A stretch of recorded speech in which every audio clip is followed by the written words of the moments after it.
এইবারে ঈদে লাখ টাকা শপিং করে ফেললাম যমুনা ফিউচার পার্কে গিয়ে। এইদিকে আমার জামাইয়ের অবস্থা তো পুরাই নাজেহাল। এই লাখ টাকা শপিং কার কার জন্য করলাম, কি কি কিনলাম, সবকিছুই থাকবে আজকে ভিডিওতে। ভিডিওটি না টেনে শেষ পর্যন্ত দেখতে থাকুন। Hello everyone, it's me Apsori and welcome to Prince and Apsori. এই যে দেখেন আমি রেডি হয়ে গিয়েছি, এখন আমরা জলদি বের হয়ে পড়বো, কারণ দেখতে দেখতে রমজান কিন্তু প্রায় শেষের দিকে, ঈদও চলে এসেছে। আজকে আমরা ফ্যামিলি শপিং করব, তাই ভাবলাম যমুনা ফিউচার পার্কে চলে যাই, তাহলে এক ছাদের নিচে সবকিছুই পেয়ে যাব। আমরা দুজন তো চলে এসেছি, আর এদিকে আমার শ্বশুর শাশুড়ি আর দেবরও চলে এসেছে। এই তো আমরা গাড়ি পার্কিং করে এখন চলে যাচ্ছি শপিং করতে। আপনারা সবাই একটু কমেন্ট করে বলে দেন হ্যাপি শপিং, কারণ আজকে শপিং করতে করতে পুরাই ফকির হয়ে যেতে হবে। যেহেতু রমজান মাস, তাই আমরা দুপুরেই চলে এসেছি, কারণ দেখা যায় ইফতারের পর খুব একটা সময় পাওয়া যায় না। আজকে সবার জন্য একসাথে শপিং করার একটাই কারণ, আমি ঈদে বাসায় চলে যাব, আর ঈদে আমি বাবা মার সাথে ঈদটা পালন করব। এরকম কপাল খুব কম মেয়েদেরই হয় যারা আসলে বাবা মায়ের সাথে ঈদ পালন করতে পারে। তাই আজকে আমার শ্বশুর শাশুড়ি দেবর, পাশাপাশি আমার আব্বু আম্মু, আমার ছোট ভাই, সবার জন্যই শপিং করব। প্রথমে আমরা চলে গিয়েছিলাম পাঞ্জাবি দেখতে, কারণ আমার শ্বশুরের জন্য সুন্দর একটা পাঞ্জাবি নিতে হবে। বেশ কয়েকটা দোকান ঘোরাঘুরি করার পরে আমাদের কিন্তু প্রায় 2-3টা পাঞ্জাবি পছন্দ হয়ে গিয়েছিল। পরে আমার শ্বশুরকে দিলাম ট্রায়াল করার জন্য।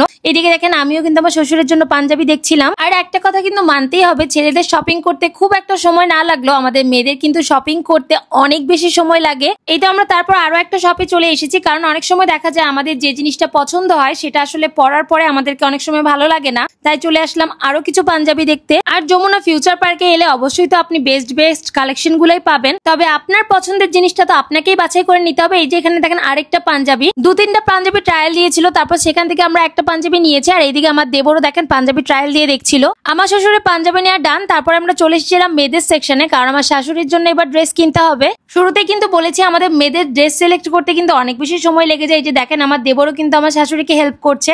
আমিও বেশ কয়েকটা দেখেছি, কারণ এখান থেকে আমি আমার আম্মুর জন্য একটা ড্রেস কিনবো।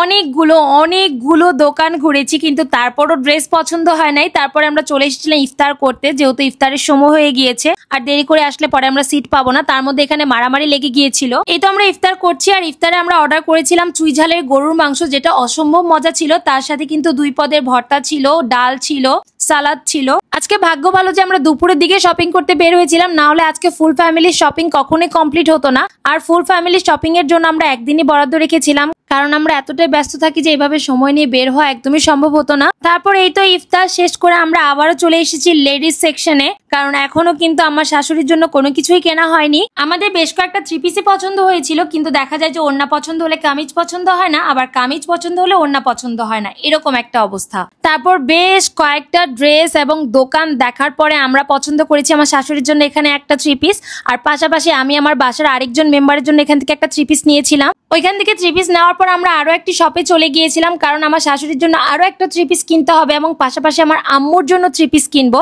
আর তারপর এই যে এখান থেকে তো আমি নিয়ে নিলাম আমার আম্মুর জন্য 3 পিস, পাশাপাশি আমার শাশুড়ির জন্য। কিন্তু এই 3-4টা 3 পিস কিনতে সেই দুপুর 3টা থেকে রাত প্রায় 9টা বেজে গিয়েছিল। কি একটা অবস্থা চিন্তা করেন। আর তারপর আমরা চলে গিয়েছিলাম জুতা কিনতে আমার শ্বশুর শাশুড়ির জন্য। এখন এখান থেকে আমরা জুতাও সিলেক্ট করছিলাম। আর আজকে সবাই মিলে ফ্যামিলি শপিং করতে গিয়ে আমার বারবার আমার আব্বু আম্মু আর ছোট ভাইয়ের কথা মনে হচ্ছিল, কারণ আজকে যদি তারা এখানে থাকতো আমরা সবাই একসাথে শপিং করতে পারতাম, কত মজা হইতো। আসলে আমাদের মেয়েদের জীবনটাই বড় অদ্ভুত। একসময় যেটা নিজের বাড়ি থাকে, পরবর্তীতে সেই বাড়িতে মেহমান হয়ে যেতে হয়। ছেলেরা তাদের বাবা মায়ের জন্য কত কিছু করে, আর আমরা মেয়েরা সামর্থ্য থাকলেও ইচ্ছা থাকলেও দেখা যায় যে দূরত্বের কারণে কিছুই করা হয়ে ওঠে না। কথা বলতে বলতে এইদিকে দেখেন কতগুলো শপিং করা হয়ে গিয়েছে, আর এখন আমি চলে এসেছিলাম টপ 10-এ, কারণ এখান থেকে আমি আমার আব্বু আর ছোট ভাইয়ের জন্য পাঞ্জাবির কাপড় কিনবো, পাশাপাশি আমার শ্বশুরের জন্য এখান থেকে শার্ট প্যান্টের কাপড় নেওয়া হবে। এখান থেকে কেনাকাটা করার পর আমাদের প্রায় 80% শপিংই ডান হয়ে যাবে। তারপর আমরা আবার চলে এসেছিলাম পাঞ্জাবি দেখতে, কারণ আমার দেবরের জন্য আর প্রিন্সের জন্য পাঞ্জাবি কিনতে হবে।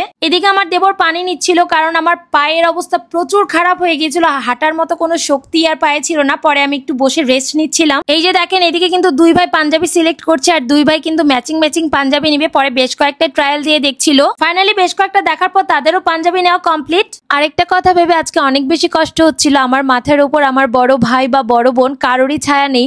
আমার বাবা মার জন্য আমিই তাদের বড় ছেলে, আমিই তাদের বড় মেয়ে।